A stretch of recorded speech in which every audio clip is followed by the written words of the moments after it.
Sinisip mo na lang lagi ang lahat. Wala ka na talaga nagagawang tama. Nagira siya. Masyado mong magaling.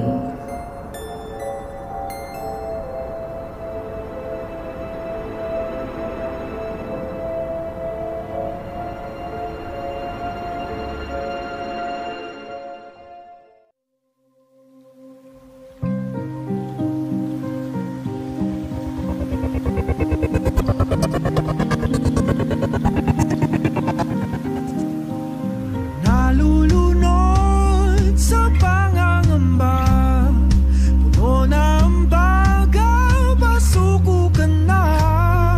San ka kakapit kung malalim na?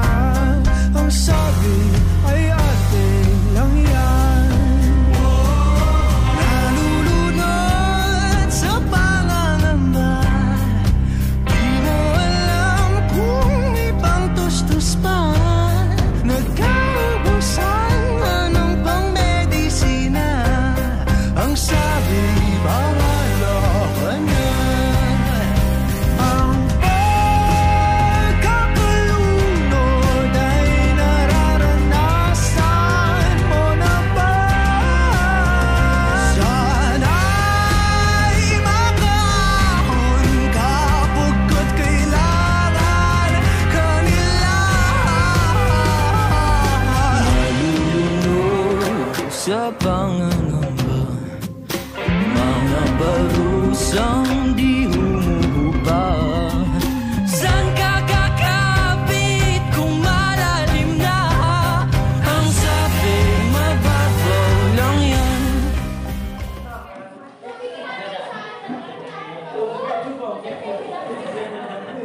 Alam mo yung pakiramdam na kahit tahimik ang paligid, maingay pa rin sa loob mo. Parang lahat ng pagkakamali mo, inuulit-ulit sa isip mo. Bagong simula, bagong section, at bagong mga taong kailangan ko na namang kilalanin. Sana, this time, maging maayos na. Alam po, gagi! Alam mo na to! Ano mga katawa ko to? Alam po, talaga nito!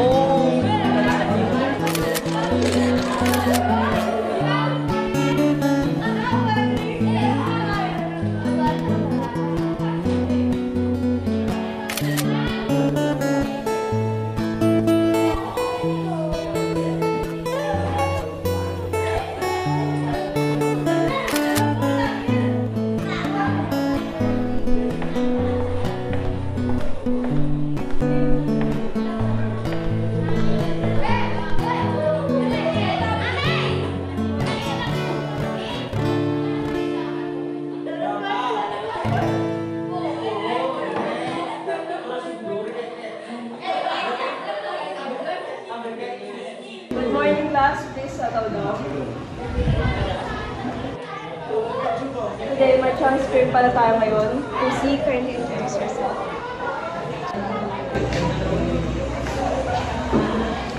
Hi, my name is Richelaine Ikusin. I'm 17 years old. My hobbies are playing instrument and singing. That's it. Okay, thank you, Lucy. Anyways, maaari ko bang mag-usapan na yung Facebook president?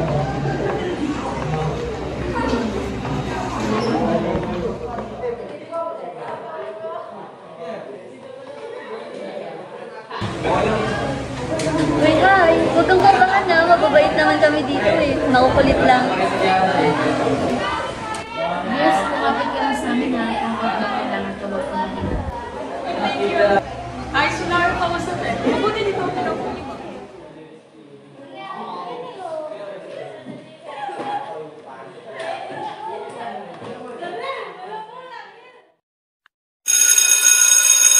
That's all for today's lesson. Pero ako mag-dismiss. Again, what are the five types of media?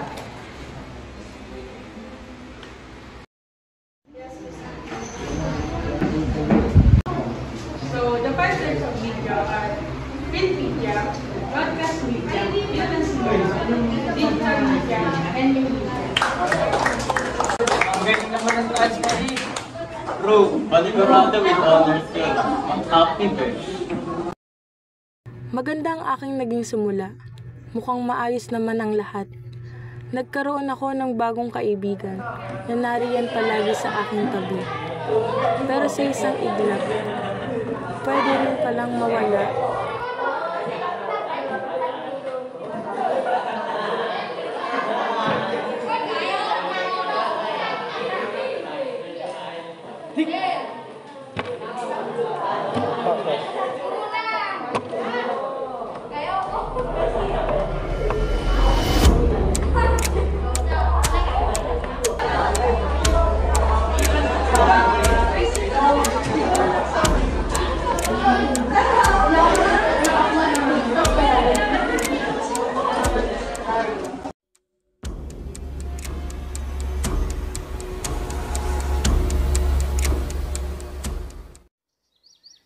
Grabe. Until now, di pa rin ako makapaniwala na nagkaroon ng ganitong circle of friends. Super thankful ako kasi hindi niyo pinafeel sa akin na lonely ako sa school. Ano ka ba? Masaya din kami na naging friend ka namin, no? Oo nga, bes. Kapag may problema ka, nandito lang kami, ha?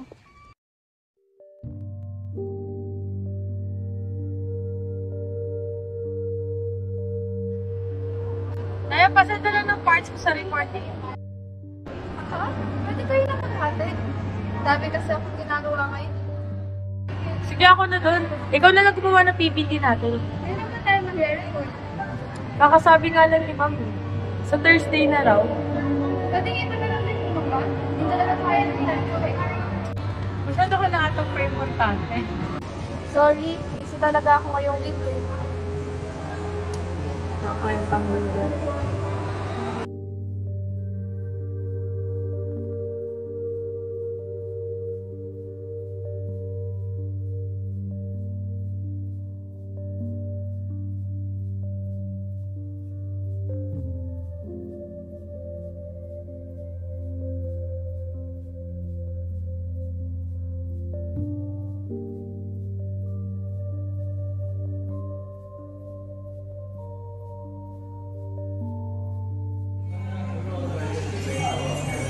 Ay, tulong ko muna, eh.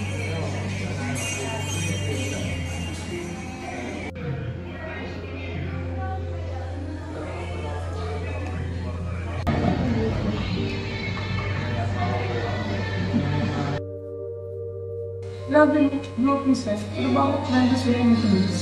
Sorry, sabi niya busy ako. Eh, bakit tayo hindi ba tayo busy? Baka naman police niya.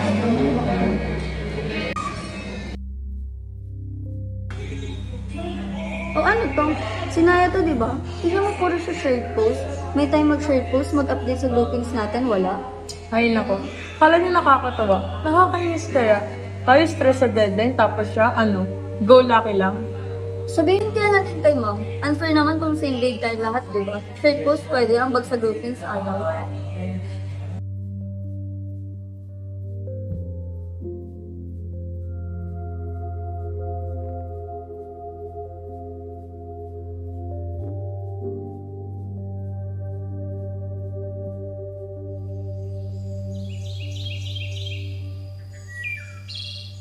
Galit ba sa akin tong si Pusi? Baka naman.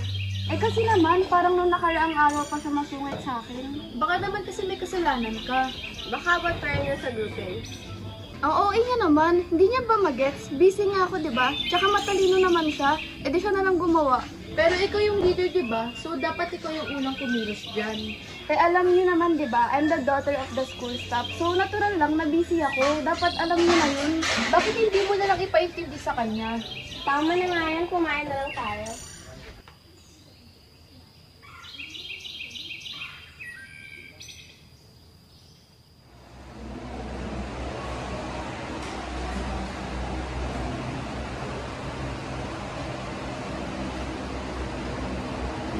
Alright, class. How do you use social media in our society? Yes.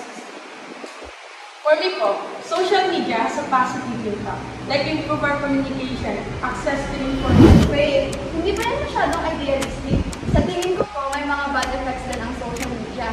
Gaya na lamang ng pagpapakalat ng maling informasyon. Hindi nga, di ba? Bidal-bidal. Bidal-bidal na sa'yo magbibigay ng opinion?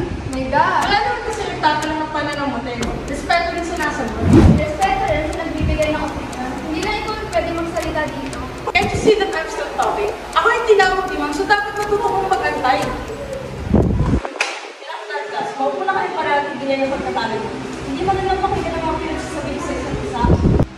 Sorry po, ma'am. Sorry po, si Pusi na siya. Why hindi? Ikaw yung naging basta sabi nagsasalita ako.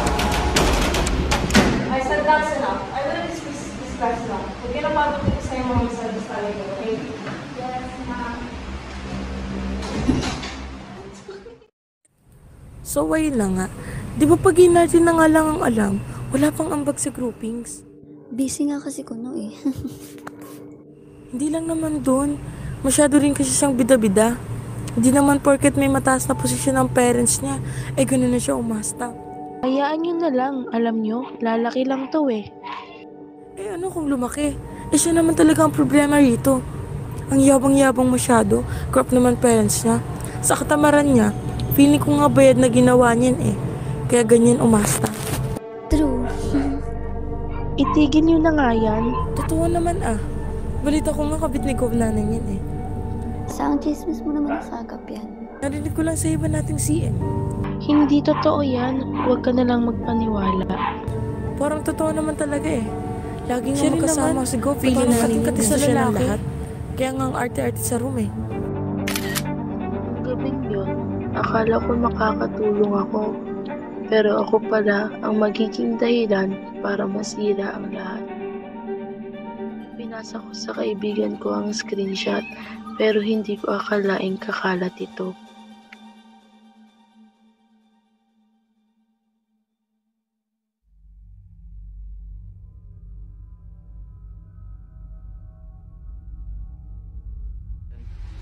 Nakita mo na ba ito, boy? Grabe na lang ni Pusi, no?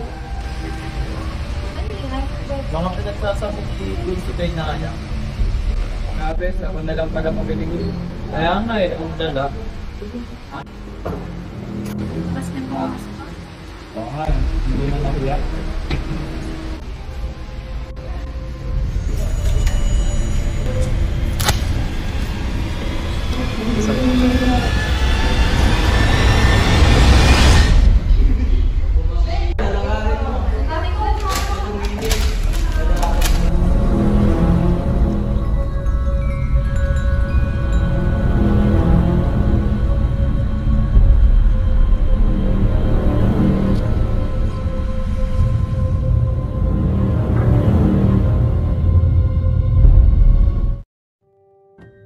Dahil sa screenshot, buong pagkatao ko kinuha nila. Lahat ng pinaghirapan kong tiwala, nawasak sa isang pindot. Ngayon, kahit saan ako tumingin, puro mata na nanghusga.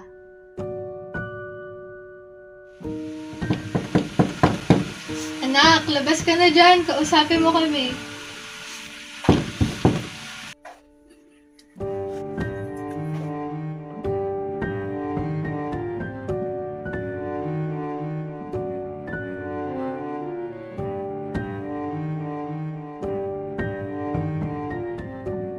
Pero sa huli, napagtanto ko na pamilya at sarili ko lang ang mismo makakaintindi sa akin.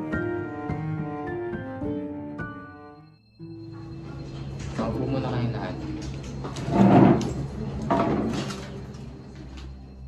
Narito tayo lahat, hindi upang masisihan. Kundi para ayusin mo ang nasira.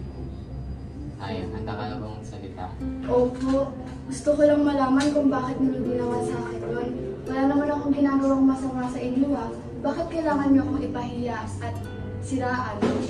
Naga, hindi ko talaga gustong lumalato. Pinakita ko lang yung code mo sa Jessica sa self. Nalito ako sa sinabi mo noon.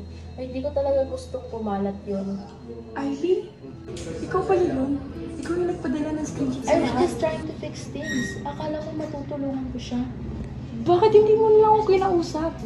Pero hindi ko sinadyang lumalato. Hindi ko sinadyang masira kayo. Hindi mo sinadya. Pero yung naging tuloy para masira yung pagkakaibigan natin dalawa. Tumahimik muna ako yan. Ang mahalaga ngayon ay nalaman natin kung ano ang pinagmulan at patuloy tayo managot sa mga ginawa natin. Ito ang naging epekto ng cyberbullying na minsan biro lang sa inyo pero mabigat na pala para sa iba. Nasaktan ako. Nahihiya ako lumabas. Pero kahit ganun, pinili ko pa rin sabihin lahat kasi hindi tama yung ginawa niyo. Kung may pagkukulang ka ng anak ko, dapat kinausap niyo na siya na maayos. Hindi yung isa sa publiko niyo ang kahilingan niya. Magbibigay tayo ng disciplinary action pero hindi pa riyan kailangan ninyo humingi ng tawad. Hindi lang kay Naya, pero sa inyong mga sarili. Kaya, so sorry. Alam kong nasaktan ka. At totoo akong may kasalanan. Sana mapatawad mo ako kahit hindi mo yun. Hindi ako sanay humingi ng tawad pero sorry din, mali yung ginawa ko. Sorry din sa parents mo. Sorry din dahil alam kong mali yung ginawa ko. Sorry din sa parents mo. Masyado ako naniwala sa mga sinabi ng iba. Salamat sa paghingi ng tawad. Hindi ko alam kung kaya ko nang magpatawad pero at least ngayon, alam ko nang nagsisisi kayo. Okay na tayo pero huwag niyong asahan na ganun pa rin yung tungo ko sa inyo.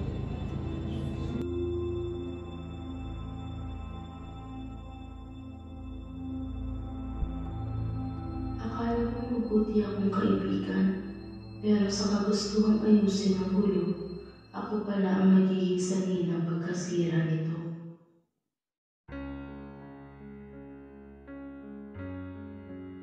Nakakita ka na ba ng mga peking pagkataong umaaligid sa'yo? Nagkasagap ka na ba ng mga balitang yun pala'y di naman totoo?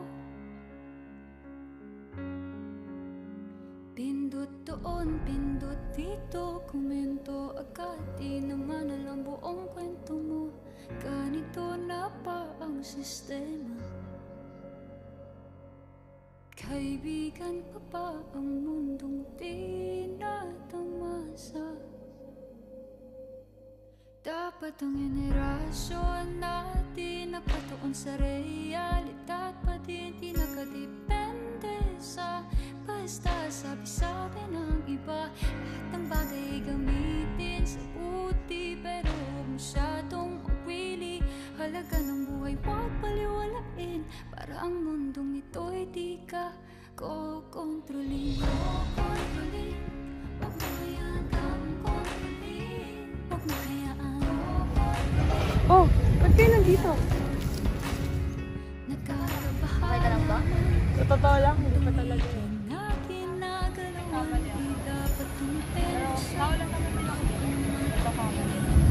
Hindi mo naman nakalangan yung sili ng phone bago. Naisisiyan ka naman namin. Hindi ka Hindi sana mapatawad mo ako. Hindi ko mabilang ang sasabihin ko, pero sana bumalik tayo sa dati. Ayos na yun. Thank you talaga sa inyo.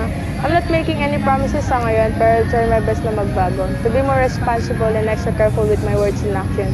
I appreciate you guys.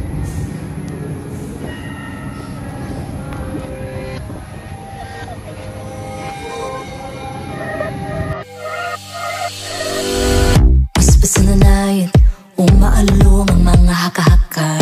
Gets me all the time, mga sabi-sabi at maling akala. Di makatakbo, may nakasunod o nakaharang o maging sa salamin na hawak-hawak mo. Paano nga ba tayo